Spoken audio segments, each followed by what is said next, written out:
Just a quick one before we dive in. I've just opened up 2 brand new ways to work with me. If you're an established beauty professional who's ready to increase your revenue, either in your clinic or by moving into the online mentoring and educational space, you can join me for a 2-month container where we build and validate your first online offer or your next big move. Or if you're ready to go all in, there is a 7-month private mentorship where we build, launch and scale your new revenue stream together. If you're not sure which one's right for you, I'm offering a handful of free business clarity calls, quick and powerful to map out your fastest path and to see which container fits best. Just DM me the word revenue on Instagram or check the link in the show notes and email me. Let's get into the episode.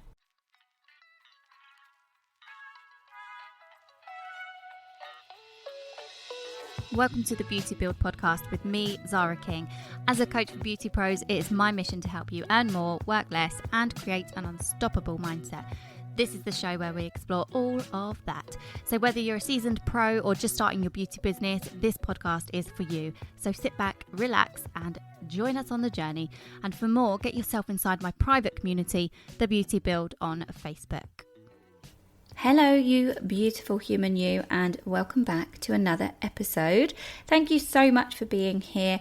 And please, if you do enjoy the podcast, please take a screenshot while you're listening, pop it on your stories on your socials and tag me at Zara King. If you're not following me on Instagram, what are you doing?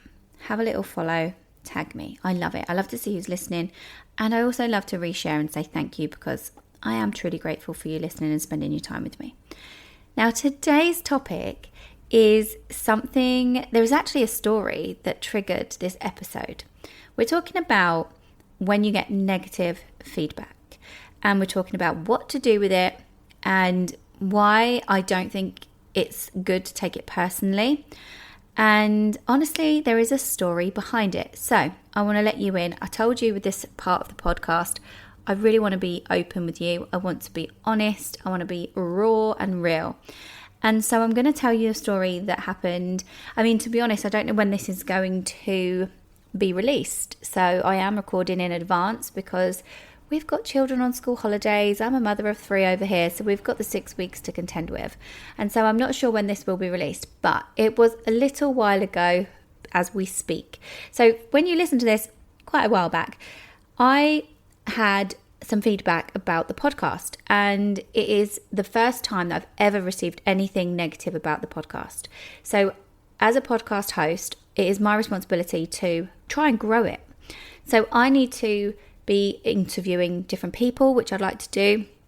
I don't need to be, but I like to have interviews on here. I like to do a mixture of myself talking and also get other guest experts on to hear their thoughts and opinions. So it's my job to reach out to people to get people on the podcast. Every time I've done that in the past, for the whole of season 1, I think I interviewed 10 people in season 1, and I've interviewed people already for season 2. And by the time I'd asked this specific person, I had done about 12 interviews, I think, at that point. So I'd never had any feedback that wasn't like, yeah, great, of course I want to come on the podcast. It'll be really good to talk to you, X, Y, and Z. So part of being a business owner as well is getting outside of your comfort zone. And for me, this request was a little bit out of my comfort zone because I don't know this person personally. And in the industry, I have interviewed people that I don't know personally, and it's always gone down quite well, but it's always felt quite stretchy because when you interview people you've got a relationship with, the conversation normally flows really well, and you tend to know that you're going to get somebody say, yes, of course, I'm going to come on the podcast. But when you're asking people that you don't know, it's really nice. They tend to say yes, which is great.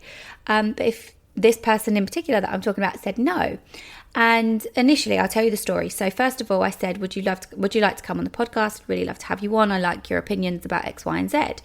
And so they said, yeah, can I have some more detail on the podcast? I sent the detail of the show, who I've had on before, what the premise of the show is and who it's for, i.e. it's for you guys, it's for beauty pros that want to grow their mindset and business. And so we got a date in the diary, all was good, we were looking forward to that. And then I got an email to say, can no longer contribute to the podcast. I was like, that's absolutely fine. Is there any particular reason why? Would you look to do it in the future with me? And because I'd opened up for feedback, I got some feedback. And it was that when I interview other guests, I talk quite a lot as well. And so this particular person only would prefer to do interviews where the guest's voice stays central. And I was like, you know what? That's actually a really good piece of feedback, because I've never looked at it like that.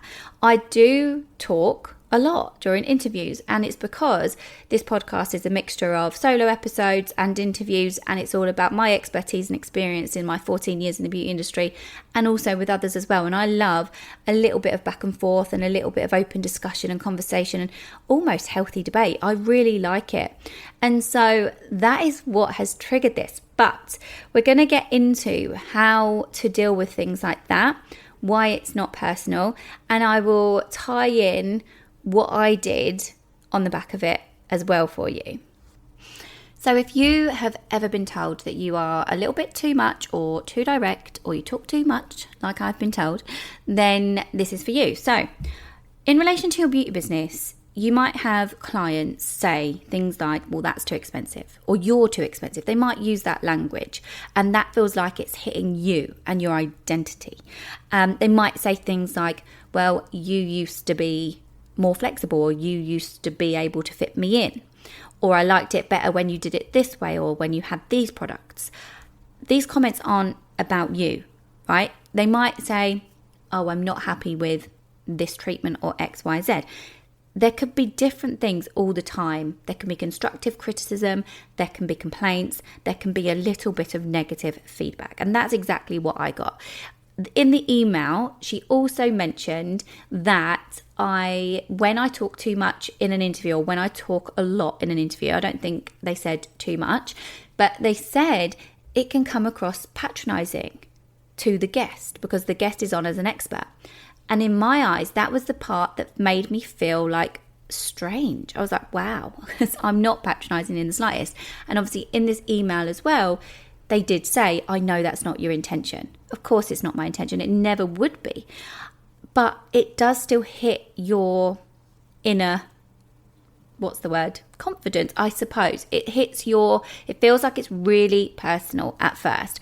And for me, I was looking at it thinking, well, it's not about me. And they have already said they know that's not my intention. And it does remind me of times when I grew in my beauty business, and some people would be uncomfortable with new prices, or they would be uncomfortable with new hours. It would feel personal if they dropped off, or if they mentioned it within some form of negative feedback. But it wasn't about me. What I realize is it is about the fact that they're uncomfortable with a new boundary, or a new area of growth, or a different change in business or in what's going on. And what happens is you tend to have to own your position on it and own your voice, because you've raised your standards and you are who you are in that moment in time. Or you take the feedback and it will help you raise your standards even more. Okay, not everyone's going to love you. Not everyone's going to say, we vibe. And that is absolutely fine. And what I did when I got the email, I went back straight away and said, I really appreciate your feedback and taking the time for the honesty. Because if it wasn't for that, I would have just thought something external had happened and it doesn't give me any room to improve. I also looked back and started reflecting on every interview. And of course I did, because I was thinking, I wonder if, because when I originally started this podcast in 2023, I'd never done it before. I was brand new. And it brings me back to new people in this industry. And when I was new in this industry, I was doing clients brand new. And we're never that great when we're brand new. We might mess something up, or we might not have the right rapport building skills. We might not have the confidence. And in fact, I'm not even going to say I definitely didn't. We don't start at the top. We don't start good at things. And it made me really want to do a podcast episode on it, because I think it's such an important topic. So what I want you to know is that I then reflected.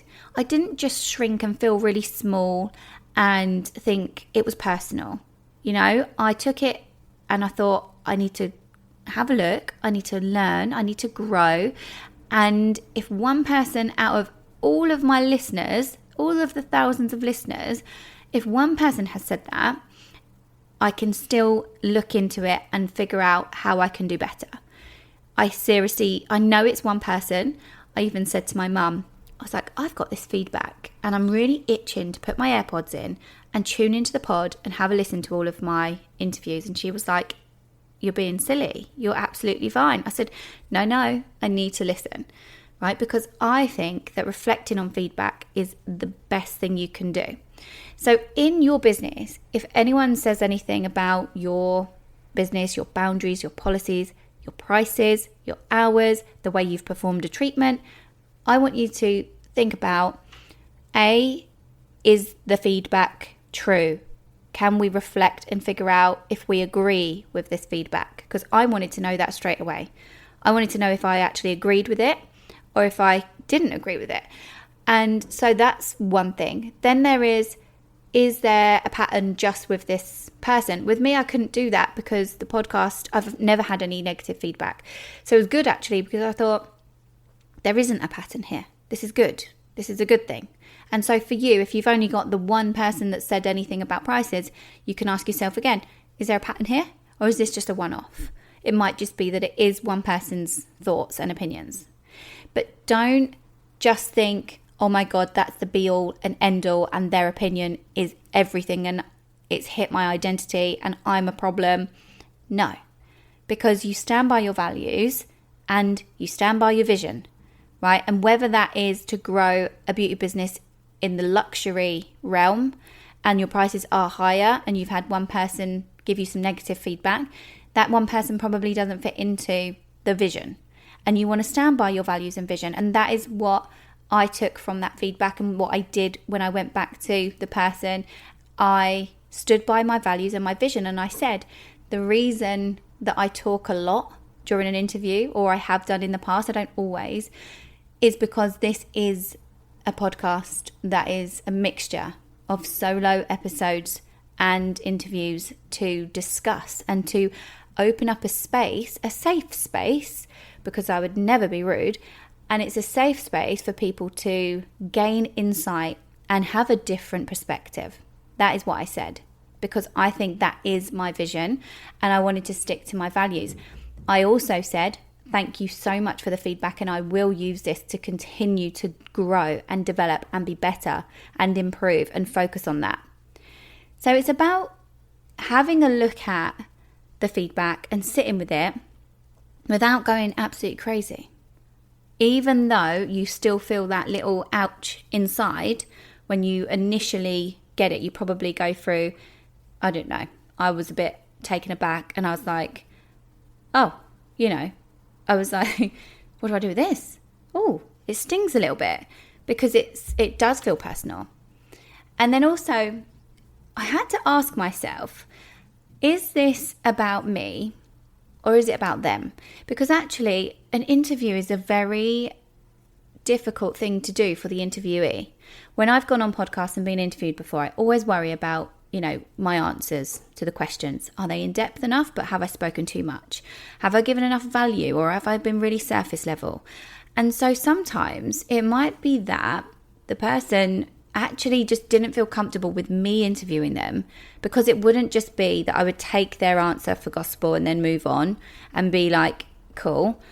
I would probably be the one that does dig a bit deeper. Maybe that person doesn't want that. And obviously that's what they said. I would rather an interview where the guest's voice stays central.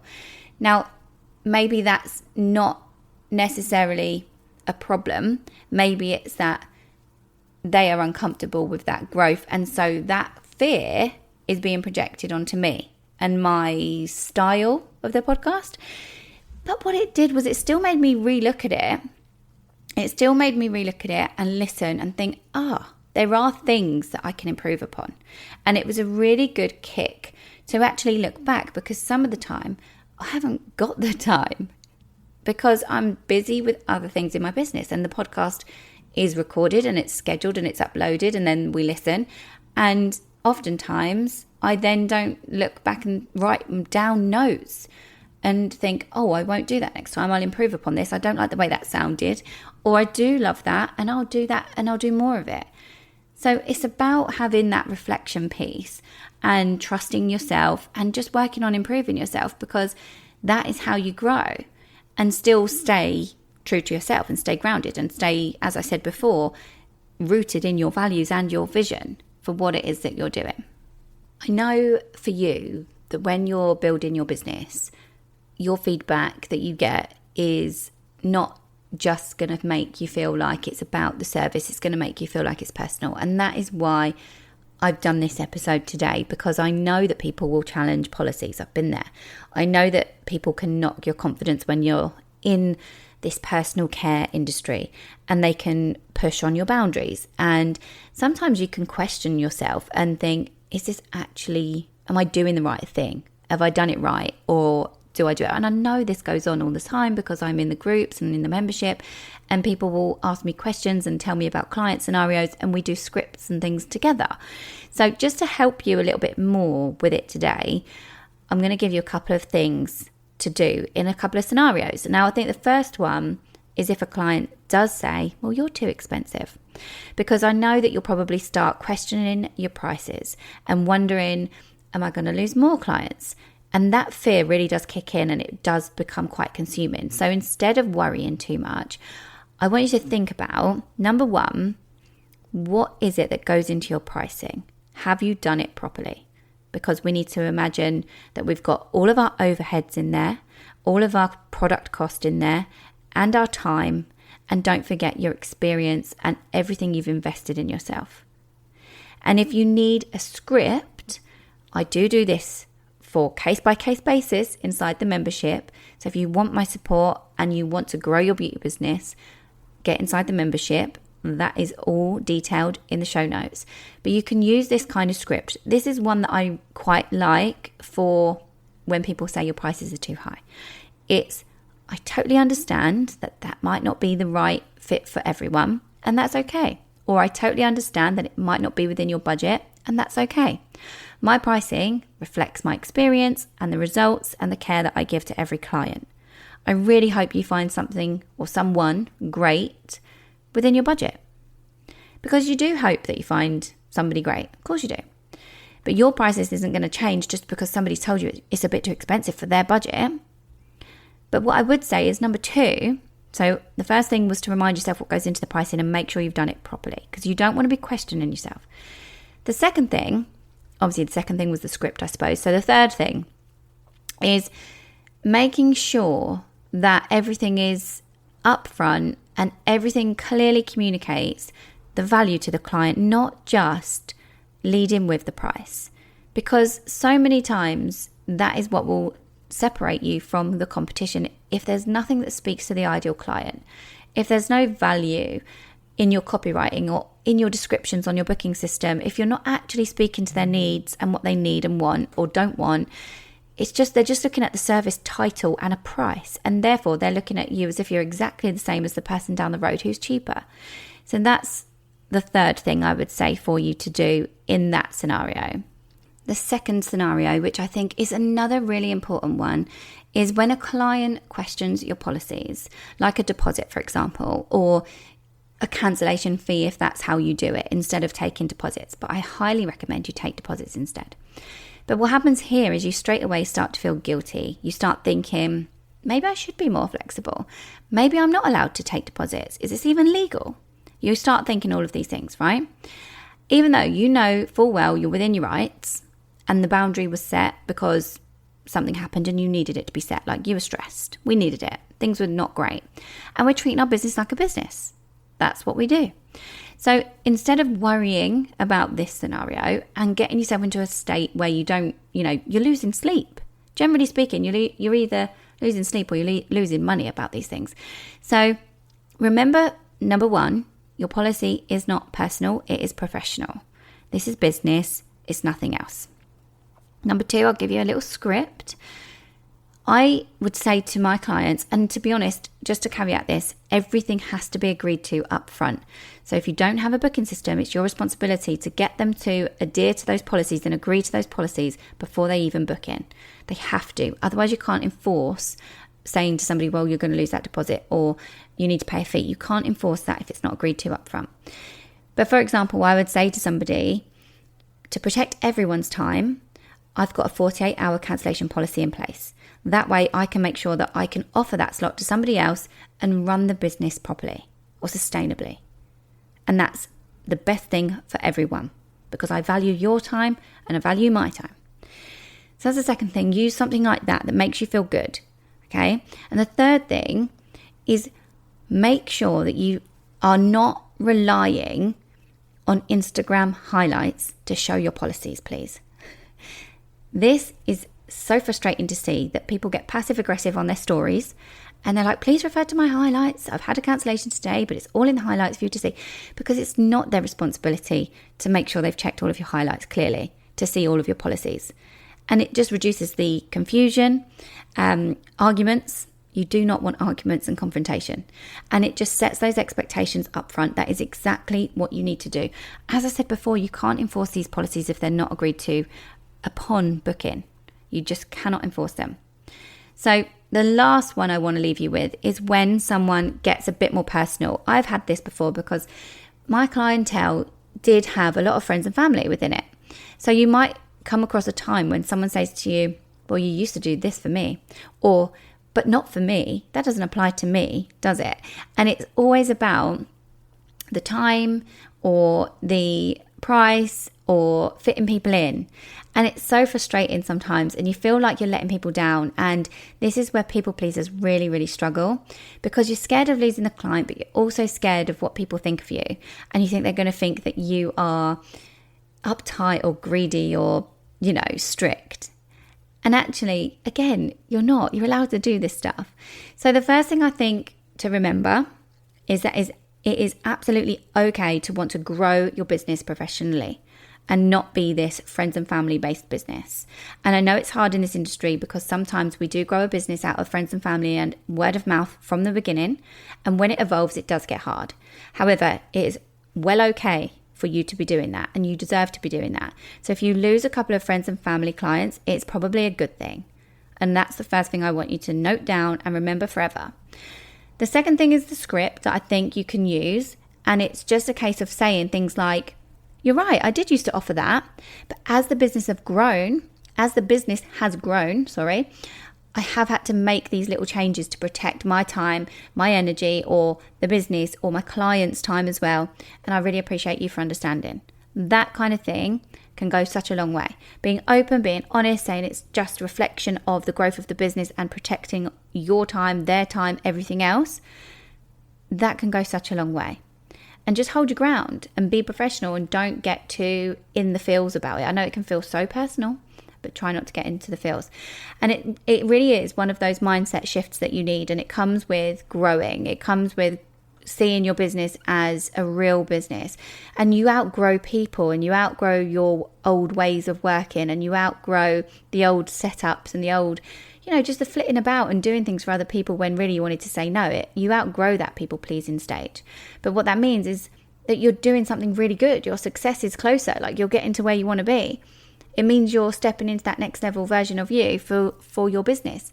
And so just hold on to those thoughts. Just remember that you're doing the right thing and you're well within your rights.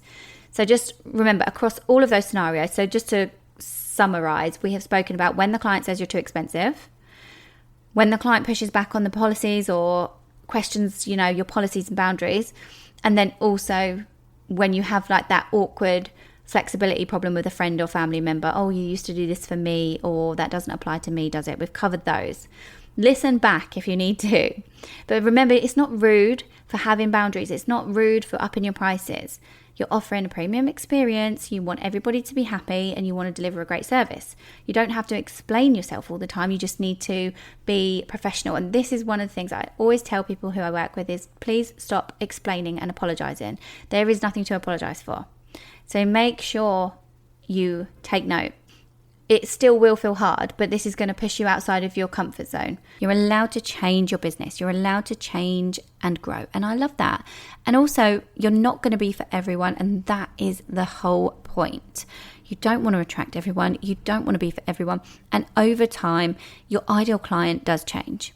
And the people that you want to be surrounding yourself with in life changes as well. So I hope you have loved today's episode. I really hope it helps. Let me know, slide into my DMs if you need a chat about any of these things.